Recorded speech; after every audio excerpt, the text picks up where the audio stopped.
Coming up on Mountain News this morning, a new class is created for people in our region who lost their homes to floodwaters, but still want to cook some homemade meals.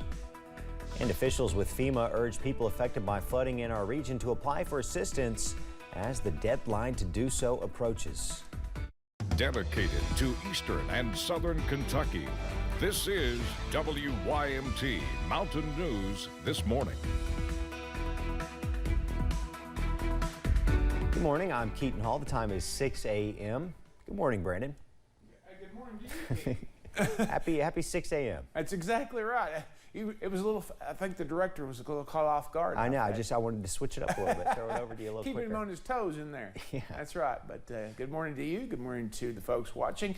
It is a foggy start to the morning, and no, it's not just in your head. It's outside as well. Let's take a look and see what's going on with those numbers across the region, and you're seeing a lot of zeros out there. Hazard, Williamsburg, Jonesville, Ashland, Logan, Prestonsburg, and Moorhead down to 2 miles there. You see it shifting a little bit on the air. Harlan and Middlesboro down to 1 mile. So again, be extra careful out there this morning.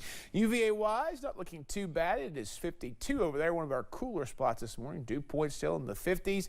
Visibility pretty good over at the Lonesome Pine Airport in Southwest Virginia, but up the road in Clintwood and Jonesville, those are our two cold spots this morning, up and down the road, I guess, respectively. 60 in Jackson and Ashland, the warm spots, but a lot of low to mid 50s out there. So a little extra coffee this morning. And you know what goes good with coffee? How about some donuts? The next dozen hours as we start to remove the donuts away, you'll see fog gives way to sunshine and temperatures close to 80 degrees a little bit later on this afternoon. Keaton? Thank you, Brandon.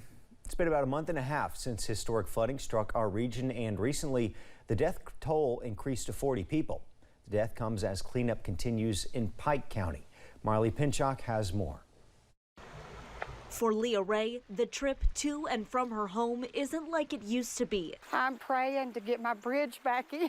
Ever since Ray's only way in and out of her home washed away in floodwaters, her family has had to install a makeshift one instead, laying down boards of wood for the meantime. Financially, we still have quite a long road ahead of us. But currently, the list of things to repair and clean up is so long that there's no way to tell exactly when the bridge can be rebuilt. Kind of makes you feel helpless and just wondering when we'll get back to some kind of normal. My mindset's definitely changed. I don't feel safe over here anymore like I did before the flood. It's a devastating memory neighbors say will live with them forever.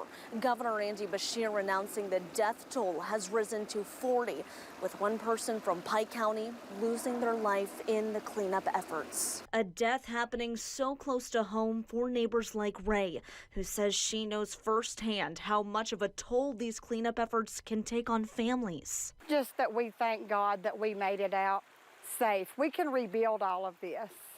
We're just thankful to be safe. So with each new day, flood victims across eastern Kentucky will continue to clean up and repair what was lost, holding their loved ones close by.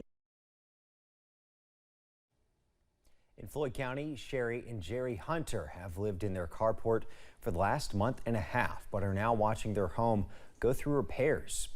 The couple lost many memories as their home was destroyed in late July.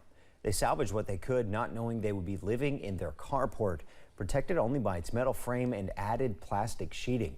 But as the fall season approaches, Christian Appalachian Project is working to get them back under shelter, repairing their home.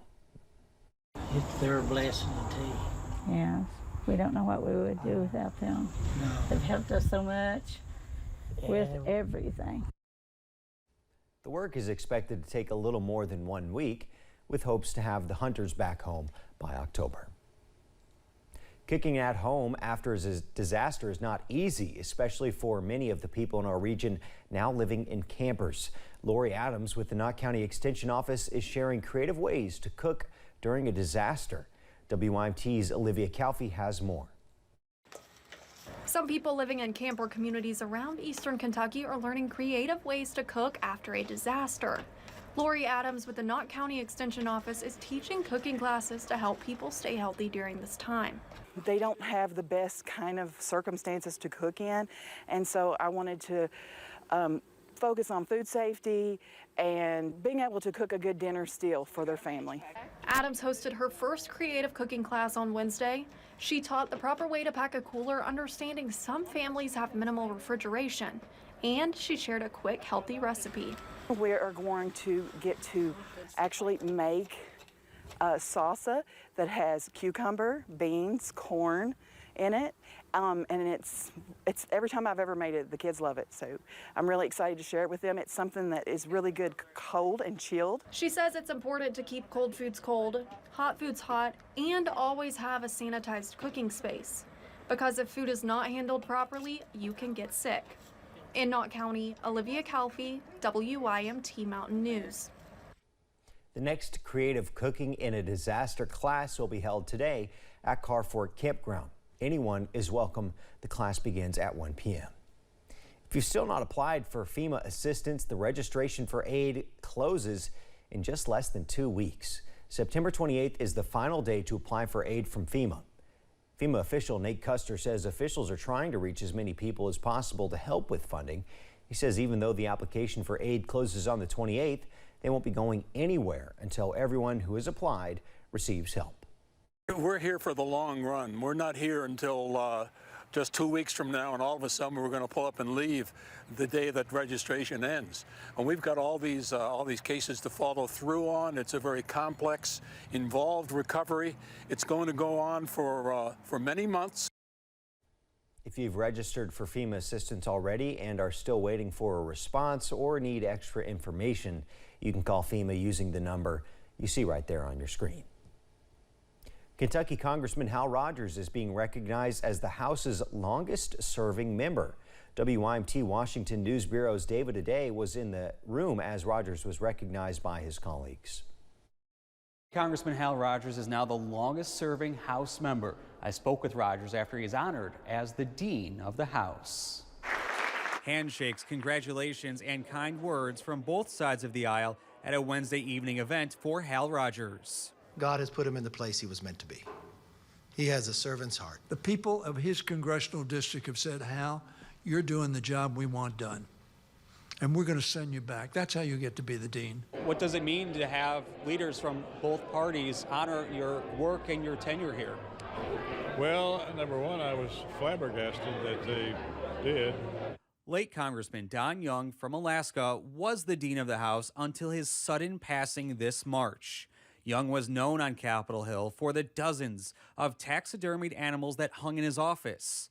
Rogers' office is quite different. The walls are covered with large pictures from his district and of the many notable people that he has met over his 40-plus years in Congress. Rogers said one of the most memorable was the late Queen Elizabeth. She spoke to a joint session of Congress, came into this room for a reception afterwards, where I came and met her. Gracious, wonderful lady. We miss her. Your experience and being Dean now, what does this mean for your constituents? Well, this job, or this title, is really ceremonial. It's really what I make of it, and I'm thinking. In Washington, I'm David Aid. Congressman Rogers is running for re-election in Kentucky's 5th congressional district. He's earned more than 70% of the vote in every general election since 1994.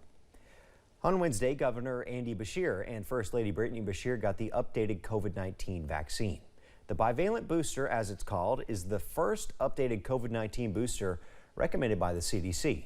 It targets the BA4 and BA5 Omicron subvariants. Kentucky River District Public Health Director Scott Lockard recommends the booster to anyone who can get it.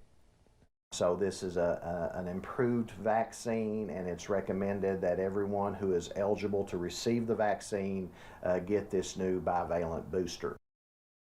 Lockard says if you've had your primary series of vaccines and it's been more than 2 months since you received a booster, then you are most likely eligible for the new booster. An invasive insect from Asia is now in the United States and could soon make its way into Kentucky. The spotted lanternfly started its U.S. invasion in Pennsylvania. However, it was recently found 3 miles from the Kentucky-Indiana border. Scientists say the insects are bad for U.S. farms and forests. One of the side effects of their feeding is that they create what's called honeydew. It's a sugary fecal material, and it rains down on people that are underneath trees that are infested. Experts say if you find the spotted lanternfly in your backyard, take a picture of it, report it, and then kill it.